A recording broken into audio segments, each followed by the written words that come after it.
Alrighty. Got these bizarre little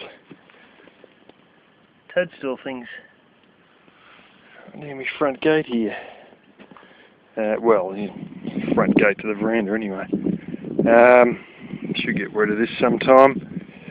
Yeah, anyway, I'll just come back from doing the church garden, which you probably saw well before you saw this video. Native mint here, just looking at this. Vast majority of this, well, not the vast majority, but a fair few pieces are starting to, trying to line that one up, get above the shadow in it, get above the chicken wire. That's already, shit, the soil level is, ooh, down there somewhere. Yeah, soil level's down here, and like 1.5 rungs of the blooming IBC frame, and yeah. So anyway, I'll let this continue on further, and we might have one of the most colossal bloody mint harvests. It is the sort of mint harvest that you would like to get after working 2 years towards getting a decent mint harvest.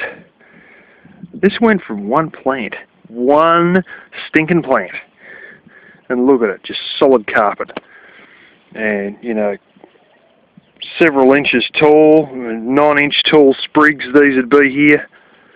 The amount of mint that's going to come out of this year is going to be mind-blowing. I'll probably cut 90% of it and leave the rest. And yeah, I'll probably just leave this to establish itself in here entirely. We are getting into the warm weather. One night, the other night, it was 3 degrees Celsius in Melbourne. That's getting close to freezing. That's works out 38 Fahrenheit. And then the next day it was 80 something. Yeah, around 80 Fahrenheit anyway. 3 degrees overnight, 27 degrees during the day. That's in Celsius, so Fahrenheit you're looking at 38 and around about 80 in one day. Talk about temperature swings. Anyways, although I had to separate these and some of them were planted more or less in the same hole on the little things at the bottom, and these all seem to have survived. I thought one of them, or two, maybe even 3 would die from having the roots pulled off, but they're all alright, and I've gone and just watered them. Yeah, it might be high time that the whole shitstorm gets wound up for this broccoli, some of which were very bloody disappointing, and the spinach is coming to a close. Some of that which was damn disappointing because it still is only bloody, you know, a little plant like that. Pathetic, really. There's a whole stack of them that didn't even get to that size. So anyway, these things happen. Planted too late, most likely. Not fertilised would be another one. Oh, bingo, this one's finally given us a head in the centre. About time. Kale here is looking like a bunch of shadows. Kale's looking alright actually, that's looking pretty good. But it won't be too long more, I've got to get rid of that. Of course, as I was told today, and I sort of half knew anyway, and it's sort of obvious to a lot of other people, stuff in pots will never get to the same size as stuff planted in the bare ground. There's another spread I've got to get. And yeah, I knew that from when I planted a kale from the same batch of seeds in the ground that was 5 times the bloody size. There's another head. There's a lot of heads on these. We ripped out all the cabbage, unfortunately, today at the church, and all the cauliflower, and we got quite a bundle of cauliflower heads out of it. Not all of them come to head, but there were plenty of them that were making a go of it, and it was a pity they weren't left another 2 or 3 weeks, but it's one of these things. If you want to get a warm weather harvest to be successful, you've got to plant now, because if you keep waiting for everything else to finish that's really a winter crop, well, it's going to be so far into the summer that it's going to be too late to plant it for the summer. Which was unfortunate because there's a whole ton of cabbage that went. Most of the broccoli, the spreading broccoli, was on its last week or two anyway. So when they pulled all that out, I wasn't too worried. And they got a huge amount of broccoli, some of which me and Pippi Longstockings were picking last week, and she was picking one area, and I've seen a few bits that had actually gone to flower that she probably should have got, but the heads were so small on them, she just thought probably what's the point. And anyway, these very small heads had actually gone to flower when we got there. And that's the thing, like, you know, you get some of your nice heads like that, you know, they'll be flipping 3/4 of an inch at least, if not an inch in size. And then basically when you get to your ones that are lower down, they give you these ridiculously small heads of the size of the end of your little finger, and you just think, what's the point? And so they just, you know, people don't even think to pick them because they're so small that you know, you just don't even worry about it. But yeah, but anyway, all that come out. I was rather disappointed, but she didn't manage to make it today, which I was expecting to spend a bit of time with the other people and her in the garden, and we had more than we expected turn up, but she didn't come, and I was hoping she would, because it's always a little weekly thing, me and her go out there and pick everything. Anyway, she is coming up to exams and all that, and she was probably busy studying, so I assume that's what she was doing. I could have asked her father, but I didn't. Flaming hell, these are going a little bit better than expected. Gee, you gotta love shadows. That's the figs, another decent one. Oh, good one at the top there. Well, anyways, I'm going to take you out. This is getting ridiculous. Look at the size of some of this. See, like a couple of weeks ago there was bloody nothing, and now it's bloody up to me waist. It's crazy. It's ridiculous. From nothing to flipping waist high in about 3-4 weeks. You'd never credit it, but that's the way it goes. Might have been 5 weeks, whatever. It's flaming fast. Anyways. Oh, I scored a bunch of pots too, and I'm going to show you a whole heap of other stuff I scored. Okay, the wind's picking up around here. Certainly chewing through the box thorn. The other day I usually go and pick all the smaller bits out, and now I'm sort of left with primarily bigger bits. And the other day it was about to rain, so I went berserk picking up what was right in front of me, and I cleared out everything from ground level because the ground was sort of dryish, so I've cleared all this out. So we went from a stack that was out here and up here to completely cleared. Just a bunch of bark there from it. That's boxthorn bark basically, and a bit of bigger stuff. And I expect that we're probably going to come close to wiping out all the boxthorn and be left with this bit of pine, and that's actually hardwood. That's old fence posts. Yeah, this is all my grandfather's stuff plus random other tree branches that got disposed of. More boxthorn.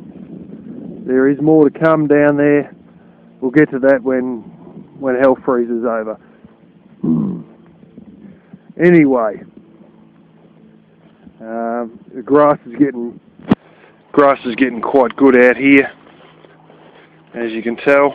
Sheep have all been closed out of here. I actually got my front gate open at the moment, and variegated thistle is up above my knees, and this is good. This is what you want to do, so there's going to be a decent amount built up, and you'll be able to see little Diddums and Co out there. Anyway, got a bunch of other stuff. Now this is no good, except we're pulling that off. the chimney effect. Well, that's bare chipboard there. You can use the chimney effect on box thorn piles that aren't dense enough.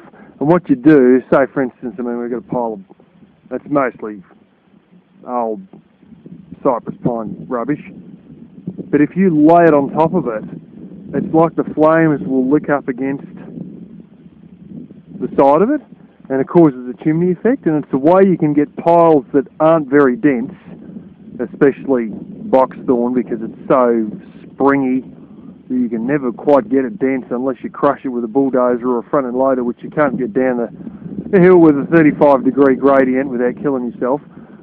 So you go down and you lay this over the side of it. So you light this side and put this on the back, laying up against it, and the flames sort of curl up against the back of it, and it causes the chimney effect. And this and that are going to be used for exactly that purpose.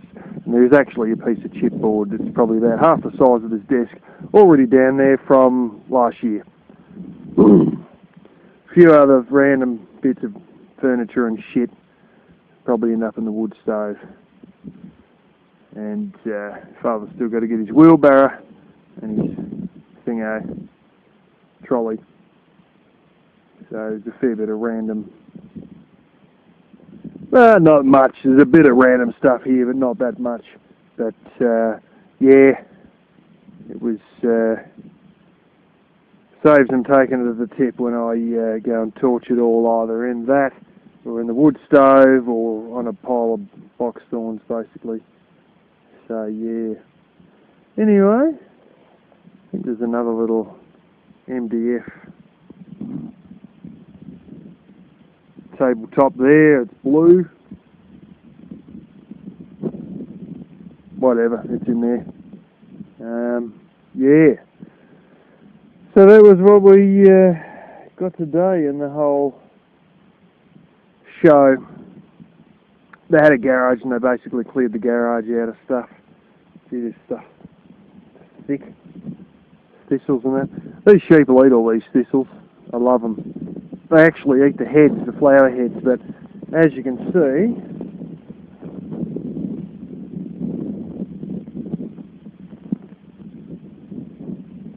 that is almost waist height, this stuff, as it is in there for some of the other stuff. But anyway, this will all get eaten by the sheep, and the more the merrier. The Father's saying that we should get rid of female sheep and have a lot more castrated males, because apparently we got too many sheep breeding on a regular basis. And I said, how the hell can that be a bad thing? If we got to sell 40 sheep a year, that's 40 sheep that we're making money out of when we sell them, as opposed to have a whole bunch of castrated males and very few lambs, and then you're not going to sell anything except wool. Local sale yards, there's things going on. We might have to go to a different sale yards, just part of stupid government decisions that where they talk shit about helping the economy and then stab you in the back at the same time if you're a farmer. Stupid bastards. So that's why he's worried about having too many lambs, because it's going to be a lot more of an effort to be able to sell them. Even though we've got the appropriate paperwork, now we've got to sell them in a different location, which is so far away it's bloody stupid. But anyway, that's politicians who you say one thing and then knife you in the back at the same bloody time.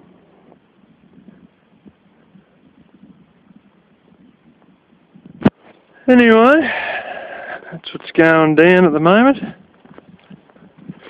I do actually like the option of having more lambs born, because it also gives you more meat. And we kill a certain amount, and we used to say, oh, if we kill too many, then we're not going to have enough to breed. And now it seems like we are consistently getting over 40 lambs a year. So instead of eating about 12 or 13 a year, well, we don't need to worry. We can eat friggin' 20 a year. Really, we can eat 20 a year.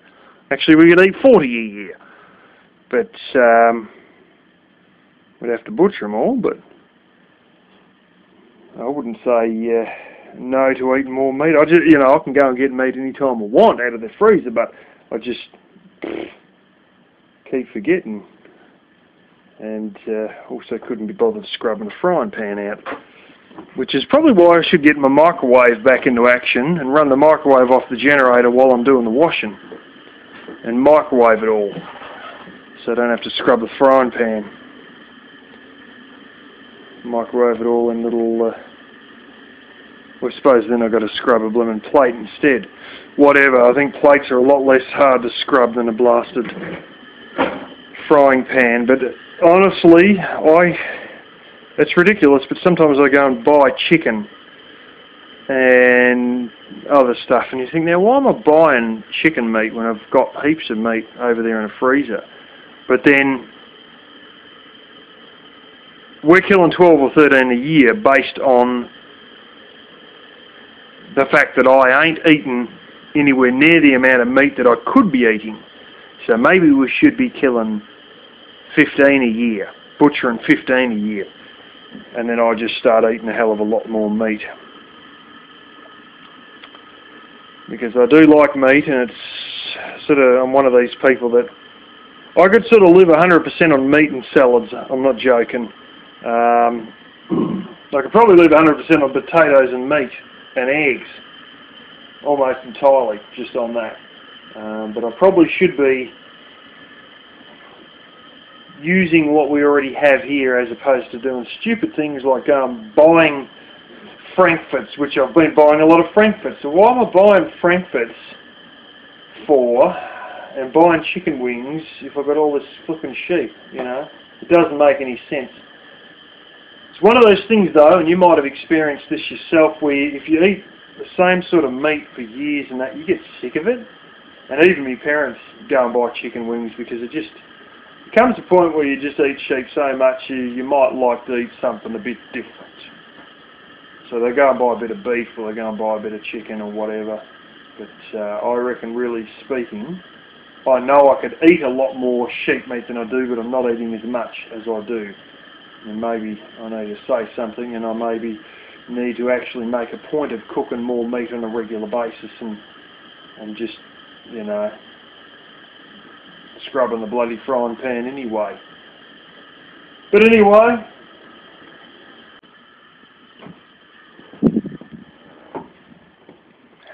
thought she had it and she's stupid enough to let go of it. I don't think you can hear the high-pitched noise through the microphone. She'll come back in with it. I thought it was dead. She had it by the blooming throat. And she had another one about 2 nights ago. She brought in and decided to... it was completely dead when she brought it inside, and she was tackling it and everything inside. Under me bed at 2:30 in the morning. These things always help me sleep, as you well imagine. But she brought it in just as soon as I put the camera down before. I was just cutting up a couple of veggies. And she walked straight past me with it, and it wasn't making a noise, and it was hanging limp in her mouth, but it seems as though it's not as limp as I thought.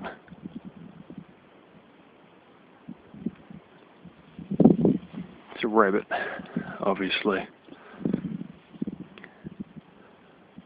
Very small ones, only about, 6-7 inches long, probably only 6 inches long. She ate the other one completely about 2 nights ago. And here we are, walking behind me. Is he dead, Pussy? Hey? I hope he's dead, buddy. No, it's still alive. Looks very cute, doesn't it? I guarantee you. If you don't watch it, it's got fleas on it, and it is alive. And you guys don't need to see anything. And it's taken care of. Now eat it. Okay? Eat him now. Now he's not going to flame and run away again. Unlike the other one about 2 weeks ago, which was squealing, and I thought she was attacking a bird, and I was telling her off because I thought she was attacking a bird, and she let go of it, and it got away altogether. The stupid thing was I got it out from underneath the box thorn, and it ran off, and she chased it, but then didn't get it, and I could have blooming killed it while it was stuck under the box thorn. Anyway, you don't need to see what just happened with my foot there. And she'll be eating that one later. Now I'm the baddie because I just broke a toy. She was having fun chasing that toy all through the middle of stinging nettle. Anyways, for all you know, I could have been standing on a packet of biscuits then.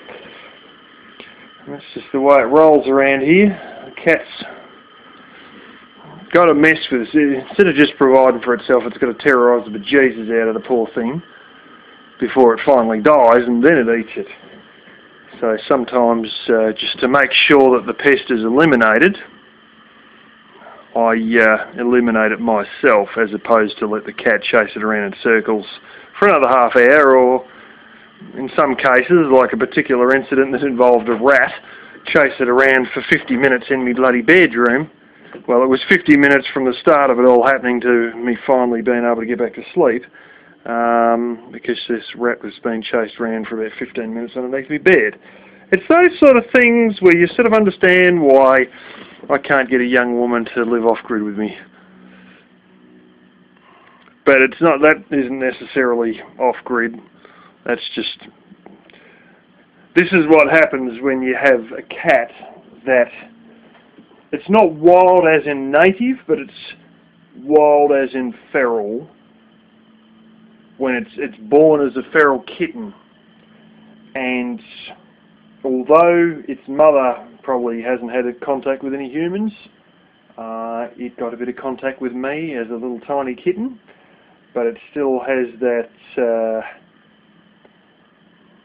wild feral mentality, and it's not a highly domesticated little puss that won't eat anything out of a tin. It's